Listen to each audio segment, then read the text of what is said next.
Hello, everybody. Welcome to the PJ Cosplay, the middle grade Truth or Dare game. Thank you all for signing up to see Y'all Stay Home. We're excited to be able to reach you guys. We really wish we could have had a live festival, but alas, we were unable to do so. So this is what we could do. We could get our authors who have been so gracious in donating their time to the Y'all family. And we just really appreciate you guys joining us for this special virtual event. Also, if you're a fan of the Y'all family and you would like to donate to help us fund this little project, you can go to the y'allwest.com page. There is a donate button on the front, and you can show your appreciation for all of our efforts to bring you guys a fun festival weekend when we couldn't actually show up. Today, we are here doing the PJ Cosplay, which is middle grade Truth or Dare. And I figured the best way to do this is we're all going to introduce ourselves. I'll go first. My name is Brendan Reichs. I will be your somewhat overmatched moderator for this virtual event. And I am the co-author of two books. There we go. The Dark Deep and the Beast, written with another person of lesser importance, another author. Her name's not important, but the point is these books are available everywhere in stores now. There's a third in the series that is known as The Torchbearers, and that will come out in, I'm sorry, I'm going to do this for 1 second because this is my prerogative as the moderator. The Torchbearers, which will come out this October. So hopefully if you want to get the last of the series, it's about 4 kids in the Pacific Northwest who find something special, and somebody else may talk about it, so I'm going to move on. We have other great panelists, so I'm going to kick it first to Miss Shannon Hale. Hello, I'm wearing Rainbow Dash, and I have a couple of graphic novel memoirs here, and we just announced my new YA.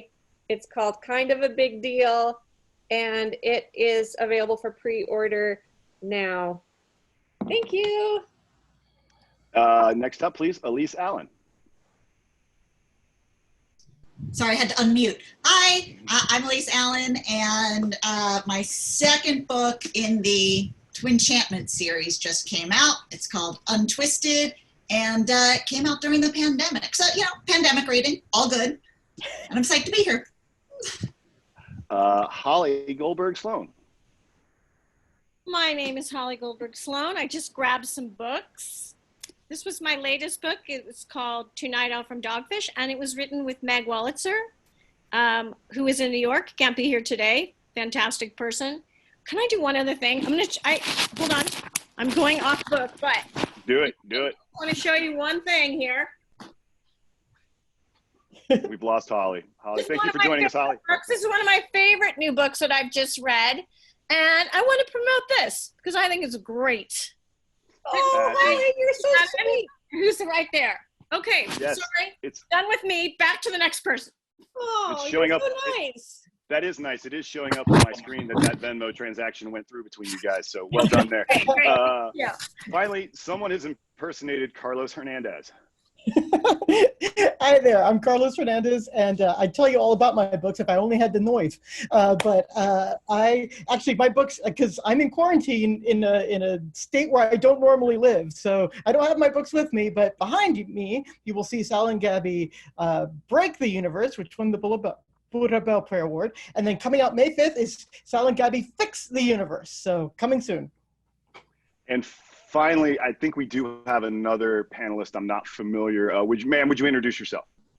Yeah, my name's Condie. I wrote the Matched series. My newest book is kind of a companion novel called The Last Voyage of Pope Life. And then I write another series in which the recent release is The Beast. And this is a series I write largely myself. It's excellent. I hear it's quite good.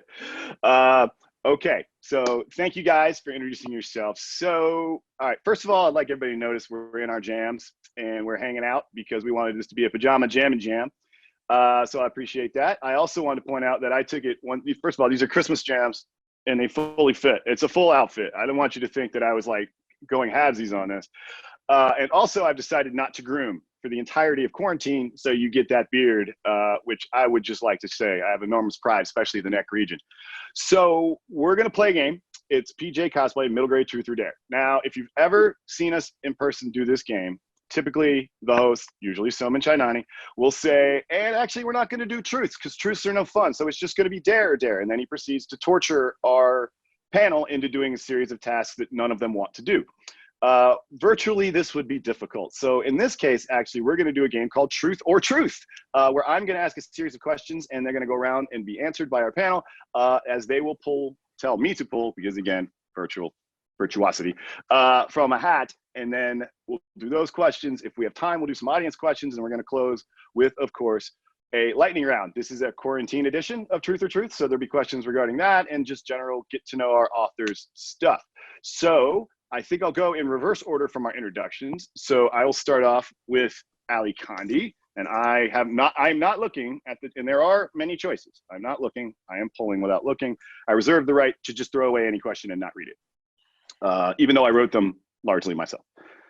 Okay, the first question is, the first truth is, the worst funny review you've ever had said this. It said, well, it's not funny. I mean, it's sad, but it is also funny. But the worst review I ever had, I can still quote it, was for a book. And they said, it was one I wrote a long time ago. No one's ever heard of it, thank goodness. But they said, somehow the pacing managed to be both larded and glacial.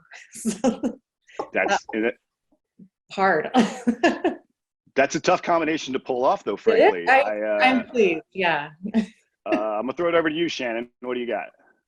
Oh, well, I wrote a book called Princess Academy, which is a middle grade novel. It won a Newbery Honor, but there was a very valiant online reviewer who referred to it as softcore porn. That's an interesting pull for a middle grade novel. I don't know. There was a cheek kiss at one point. Someone did get a kiss on the cheek, and two characters at one point did hold hands. So salacious and uncomfortable. I'm worried about this person, honestly. What do you think, Carlos? What do you got? I just had a review of an arc for Sal and Gabby Fix that asked why I didn't capitalize any of the first, words in a sentence, and it was just like an error that happened when they uploaded it, but this person grabbed it right away and just does he just write his first draft so fast that he doesn't even capitalize? And now that's how I'm writing everything. Yeah, I would lean into that. That's a pretty good gimmick. Holly, what do you got? I got a letter from a little girl, and she said, I wrote a book called Counting by Sevens, and she said, the whole class is supposed to write you fan letters, but I'm not a fan. And that's my right. I actually admire this girl so much that I screen capped it, I saved it. And she said she's not a fan. And then she said, and I didn't like your book, but I hope you have a good day. And this is what happens when the teacher makes us do something. So kids are always, I like that. Kids are delightful. They really are at times. And Elise, what do you got? This one was very terse, so I respect that. It was just 3 words: not special enough. So aces for that. I'll jump on that for my own, actually. My worst was one that I got from an Amazon online review. It was 1 star, and it said, my first and last book. So I thought it was I did a lot of damage there. I was really this person only chose to read 1 book, and it was book 4 of the viral series, Odd Choice to Start Your Literary Journey. And then I killed them for life. They're never going to read anything else ever again. So good job, Reichs. That one stung a little. All right. Holly, we'll go to you next. Are you ready? I'm ready.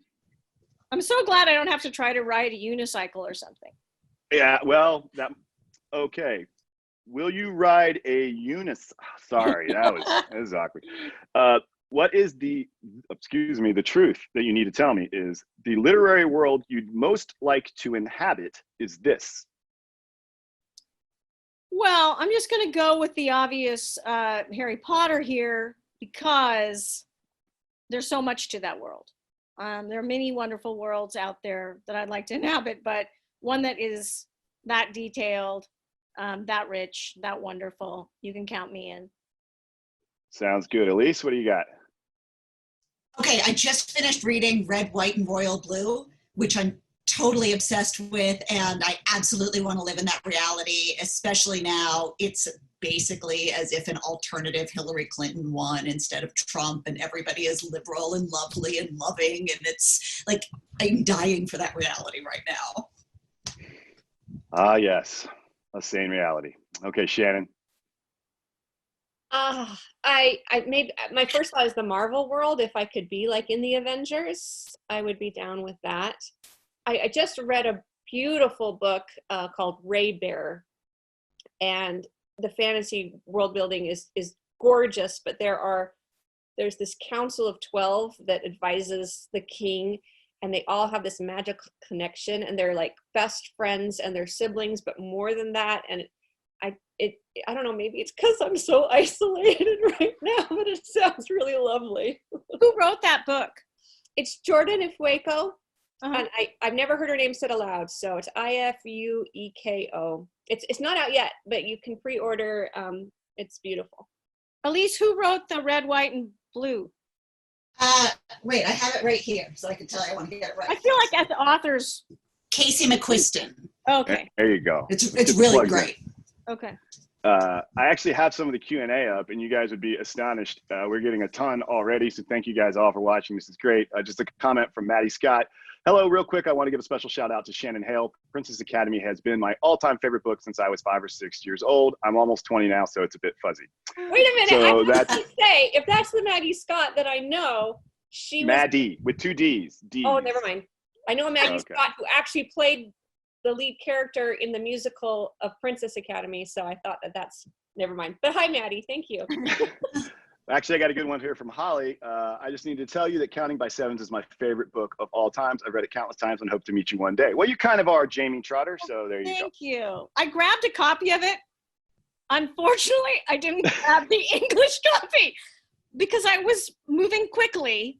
We didn't have time to prepare being in quarantine and with nothing else to do. So I grabbed the wrong copy. But there you go. Thank you so much for that. It's very kind of you. Or did you grab the right copy for our Spanish readers out there? So Yeah, thank so you yeah, for bringing I a multicultural thing. You're Carlos, right, what do you right. say? What was the question? And answer it. I don't remember anymore. The question is inhabiting a world, There it is. A world. And I mean, I guess I would say, like, if I could just have Howl's Moving Castle, I would really like Howl's Moving Castle. Just like drive wherever I want to, have adventures, and, pop into alternate realities as I need. That sounds great. And Allie, just so you know, Jessica Karuba has written, Allie, I love Summer Lost. Do you have any immediate plans for other similar contemporary realistic stories? But first, answer the question. That's a great question, and thank you. So I think I would want to live in the Aru Shah books right now that Rosh is writing, Roshni Chokshi. So I've been reading them out loud to my kids, and they are very clever, very fun. There's a magical Costco, which as a mom sounds extra magical. But my kids, I have an 8-year-old and a 12-year-old, and even my 17-year-old will wander in and listen sometimes. It's that funny. It's hard to do funny, and Rosh just knocks it out of the park. And as far as what I'm doing in the future, I do want to write another middle grade. There is an idea that I'm working on. It is contemporary, and I think that's all I'm contractually allowed to say. So, but thank you. I really That's appreciate good. that. The old publisher gag, always the favorite. I got one here from Canon Congro, pardon if I butchered your name. Carlos, your humor in Sal and Gabby is so great. Where do you get your inspirations? You want to jump on that? There's the unmute button. We're going to get in my inspiration. I mean, I'm basically 12. So, it just in the same place where all those terrible scatological jokes come from when you're 12. Like, some of us just, wear lion suits to author interviews. And so, yeah, I mean, I think I'm pretty silly, and if you don't believe me, check out the YouTube video I put out for the preview for Sal and Gabby, which is, like I said, coming out May 5th. I basically, you know what, just go watch it. it's Sierra Carter out there wrote, I love the Dark Deep, and that Allie wrote all of it, LOL. Also, Brendan Reichs, I'm finishing up Chrysalis. That's great. Thank you, Sierra Carter. I appreciate you reading my Nemesis series. There's another one that says, Brendan Reichs is the most handsome and smartest writer in the world. I'm so proud of him. Thank you, Mom. Okay, so who's up next? We're going to go to Elise. You're going to be next. So. All right, unmuted and ready. All right, here we go. Next question is, this is the quarantine superpower you'd most like to have. Oh, I would love to be able to just snap my fingers and this entire home office would be really clean, because I don't think I have the ability to show it, although I think I am at the SmackDown later. It is a disgusting hoarder's train wreck. What's nice is I have pretty much everything possible within reach, like mouse ears and stuffed animals and a snow globe from God knows where, but yeah, just layers and layers and layers of stuff. I'm kind of shoved in right now. I couldn't get out if I wanted to. Holly, what do you think? Well, I'd get a vaccine. I'd do it like that, baby. Keeping it real. And here's the thing. Not only would I cure people, I'd probably be very wealthy at the end of my license for the vaccine. I would pivot towards healthcare for all and an end. Understandable. Allie? It's kind of hard to follow that one, but let's say vaccines off the table. I'd probably do cloning, because I've got 4 kids who are doing online learning right now, ages 17 to 8, and I'm dying. There needs to be more of me. Shout out to all the teachers who are doing this, because holy crap, it is a ton of work for them. Carlos? Yeah, sort of feeding off of Holly's, I would like the superpower to make people remember the lessons that they've learned during quarantine. So, for instance, New York State, or at least the city, is now feeding, people, no matter who they are, whatever, through the schools, and they're giving like 500,000 meals and stuff like that. It's like, oh, feeding the population. That's a good idea. Let's remember that forever. Actually having a healthy population helps everybody in a society. Let's remember that forever. So yeah, let's actually remember the lessons. We learned the lessons, but then we quickly forget. Let's not. I agree. And I'm ashamed to admit that I actually have acquired a superpower during the quarantine. Just started one day, and I was able to do it, but I can't turn it off. It's freeze time. And so I'm very sorry to everybody, because I'm trying to make it stop and send time forward again, but so far no good. So just hang in there at home, and I will figure this out eventually and turn it off. Finally, last but not least, Shannon?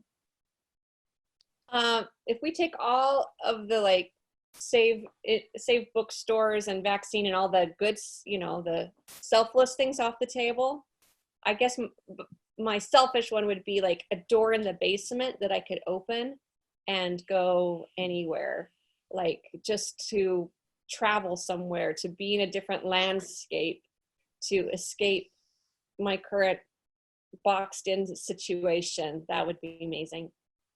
I think we can all agree with that. Let's stay with you for the next question. That wasn't a superpower. That was like a super door. I guess I could just say teleport powers. Make super doors. Yeah, I wasn't going to point out that you failed the question, but if you're going to call yourself on it, I mean, that's your prerogative, Yeah, hoodie up, please. Hoodie of shame up for the next question. Okay, Shannon, the last show I binged without interruption from another show is this. Russian Doll. Russian Doll. That's TV mature, and I'm not endorsing that, and I don't think anybody should watch smutty shows, but it was really good. Except for you. Smutty show's fine for you. Allie, which was yours? I watch it like this, so I only see half of it. Got it. Mine's Community. I'd never seen it, and so I'm catching up on that right now. And it's a classic. Very funny. Carlos? I'm actually seconding Russian Doll. I love Russian Doll. It's so good and it's so bad. It's just, not for your kiddos, not for your middle graders, but it's so good. It's so good. That's what I nominated for the Nebula. Holly, what do you got? I just watched Unorthodox. It's only 4. There are only 4 episodes of it. They're 1 hours. And I'm trying to think if there's anything. I think it's appropriate. I'm not actually sure. Now I have to think through the 4 hours, but it's about a girl in Brooklyn from a religious family who bumps up against that. It's a very, very interesting show. Mostly takes place in Berlin. Sounds good. Elise? Here's the problem. You said uninterrupted, because there are real quality things that I've watched interrupted, but the most recent thing I watched uninterrupted, and I watched it with my 15-year-old daughter, so in addition to being a bad role model, I'm about to be a really bad parent, is Too Hot to Handle on Netflix. All the way through. Yeah, I think we've all been there, or in a few weeks we'll have been there. So no shame. So much better. I feel so much less shame now about my answer, Elise. Thank you. And I don't even know what that show is. I have a hood. Should I put on a hood of shame? I have one. Yeah, I have one. Hood up, please. You know what's funny is I haven't seen it, but it pops up on my Netflix, like the trailer for it, every time I log into Netflix. And I showed my husband, Dean, I said, I found the absolute worst show for you of all time. I can't wait to show you. I just showed him the trailer and he watched it like this. Oh, what's going on? No. He had an existential crisis just knowing that show existed. That's not an endorsement. Children, don't watch it. I'm just going to call you out, frankly, and I'm going to apologize now to the audience that I have a panel full of liars, because it was Tiger King for all of us, and nobody wants to admit it but me, and that's fine. I'll say it. It was Tiger King. All right. You said most recent. Yeah, that's Tiger King was before. We all did Tiger King a while back. That was like 2 weeks ago, Brendan. That's I know. Quarantine time. Fair enough. Okay, so I've got everybody back. I think Carlos, you're up, right? All right. Let's see what we got here.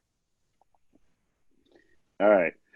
My favorite and least favorite words are this and this. That's right. I got you on the spot. That's a tough one to throw right at you. So, take your time. I have a lot of favorite words, but one of my favorite words, just because I use it all the time now, is kakistocracy. And a kakistocracy is a government run by the worst people in that society. So it is an extremely useful, it's K-A-K-I-S. So it's not kakistocracy or something that you might expect if you've read Sal and Gabby. It's actually, a Greek root and whatever. So that, I find it to be a very useful word. So that's a good one to have. And my least favorite word is a favorite to use because it does the thing that I think it's supposed to do. Moist. Because when you're moist, you can feel the moisture in your mouth. And maybe you start salivating a little bit. And so it evokes an unpleasant feeling, and that makes it both terrible and also really good as a word to use. So enjoy that moist feeling in your mouth, everybody. You could have stopped before the last sentence. You would have been better. But so we'll go to Elise. Elise, I want to say Olivia Vaughn has said, Elise, you're awesome. Crazy Hoarder Train Wreck is my constant aesthetic. LM. Well, AO, fine, whatever. We'll put that there. It's an emoji. So what are your least and most favorite words? Okay, my most favorite words, it's two and they're tied, and they've always been my most favorite since I was little. Pup and cub. They're both really, really cute. And then you put them together, pup, cub, like it's cute. It exudes cute and tiny puppies and cubs, and that's great. Now, least favorite, and I'm not just saying this because Carlos just did, because I wrote it down, moist. Least fave, moist. It is. There is nothing worse than moist. Oh boy. All right, Holly, what do you think? Well, I don't have a least favorite word. I find all words interesting, and ones that like booger or something that's evocative is necessary. So I'm not going to shame any words today. I think my favorite word is friend. And I think it was one of my mom said the earliest things that I said when I was a kid. I picked up an animal I had and said friend. Probably I thought that was the word for the animal. But anyway, Shannon writes books that have friend in the title. And certainly during a time like this, I've been Zooming a lot with my family. I've been Zooming a lot with my friends. And I have been Zooming with kids that I went to high school with, and we took German together, and we haven't seen each other in a really long time. It was a public school in Eugene, Oregon. And we realized that when you make a real friend, the truth is decades can go by and they're still your friend. So that's my favorite word. Heartwarming stuff, Holly. My least favorite word. My least favorite word is pamphlet because it's gross to say, and there's other better substitutes. You can say flyer, you can say leaflet, you can say handout. Pamphlet sounds like you're throwing up when you say it, and there's no need for the word whatsoever. My favorite word is mandamus because it's when a judge just ignores everything in front of him and just decides something on his own recognizance, and it's very powerful and it's fun to say. I go mandamus on you is pretty aggressive. Shannon, you're the best friend here, so since we're ripping off friends, what do you got? I'm with Holly. I don't have a least favorite word, but words are like food. There's like no bad food. I love every single food. So your contention is that there are no bad words? Because I could say some now, but then, we might lose our funding. I'm in trouble with my TV mature. There are plenty of bad words. I mean, there's the right word for the right situation, but there's no word that is never any good, I guess I would say. But my favorite words, I have two favorite words, but they have to be used in connection and in order, and they are okay, mama. When I hear that, my little heart, will you empty the dishwasher? Okay, mama. And I'm like, that's all I need. Not so bad. So Allie, Lisa Sentif has said, hi, Allie, 5th grade teacher here. Thanks for the shout out to teachers. Yay. I know distance learning is hard, but hang in there with your kids. We'll all get through this together. Oh, that's so nice. Teachers are doing the harder part. I'm just inadequate. Yes. So what do you got for me? Words.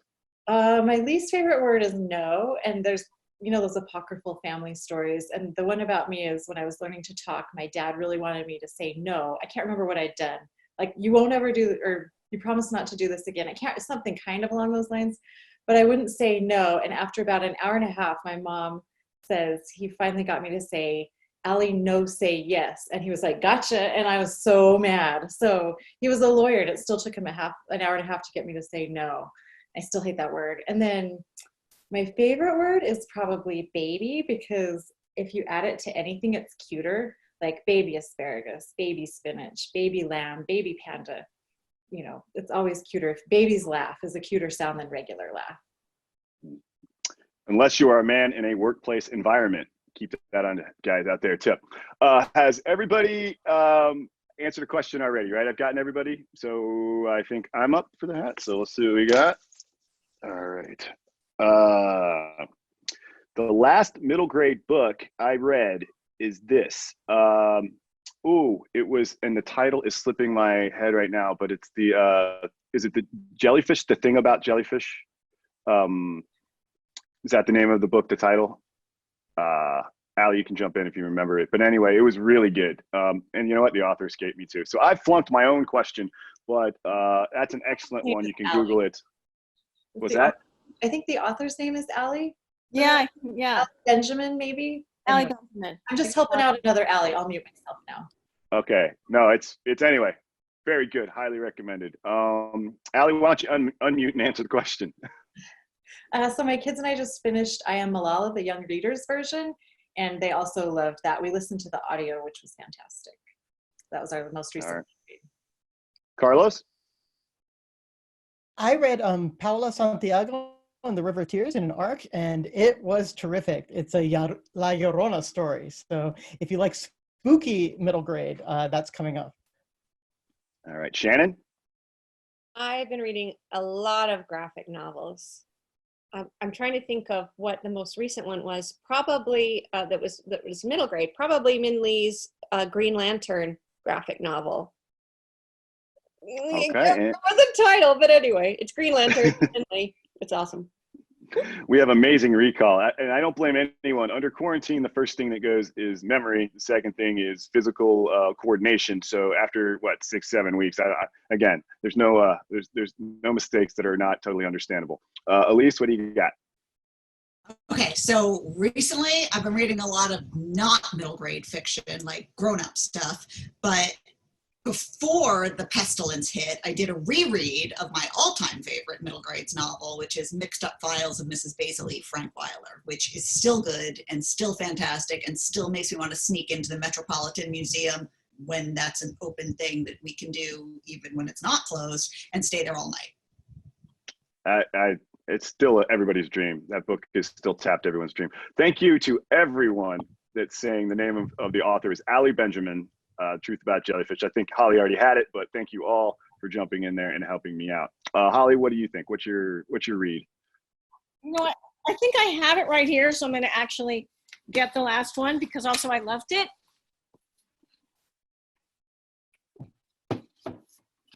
We're getting a little bit of a look at Holly's terrible home. If you've ever been inside it, you know it's quite a horrible place to spend your quarantine. This is Genesis Begins Again, and it's a fantastic book. So take it. I think didn't this win Newbery Honor or anyway, fantastic book. Well, I'm sure our question feed will get an answer to that because they've been on this. So that's great. So I'm just gonna we've got a few, maybe take one or two questions from the list. So this one that popped up in front of me is Zeta Love asked, what is your favorite horror story? So Elise, why don't you start that one? Favorite horror story, and it's weirdly relevant right now, Stephen King's The Stand. Love it, love everything about it, and yeah, now we're kind of living it, but still a fantastic book. Stephen King actually tweeted to people recently, he's like, this is not The Stand. No. It's not The Stand, guys. Don't freak out. It's not. So I thought that was pretty funny. Holly? I'm going to say, if you follow anybody on Twitter, follow Stephen King. Every day he amazes me. He's so forthright, and anyway, I really admire him. I'm not a huge horror person. Maybe from the answering my questions, you can see it's not really but I really like the movie Night of the Living Dead. So I'm just going to put that out there. It was horror. It was scary. No, I don't like to be scared, really. I will accept it. Allie? In spite of myself, I'm going to say I love those scary stories to tell in the dark when you were a kid. That's not the in spite of myself part.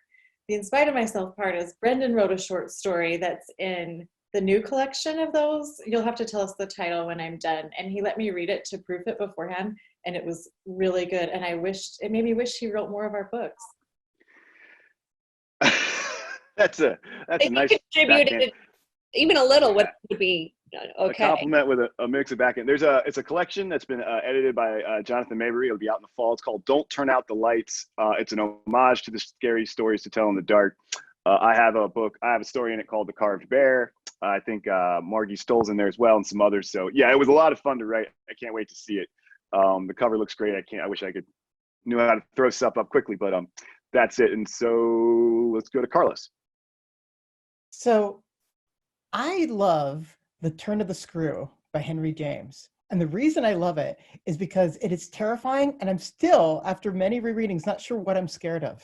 Like, it's so scary. It's almost like pure distilled fear, because it's like, wait, what's even happening? Why are we, but it's really freaky. I also am a big fan of Shaun of the Dead, but it's so funny that I don't know if that even counts as horror. So, there's my sacred and profane, either high literary Henry James or Shaun of the Dead.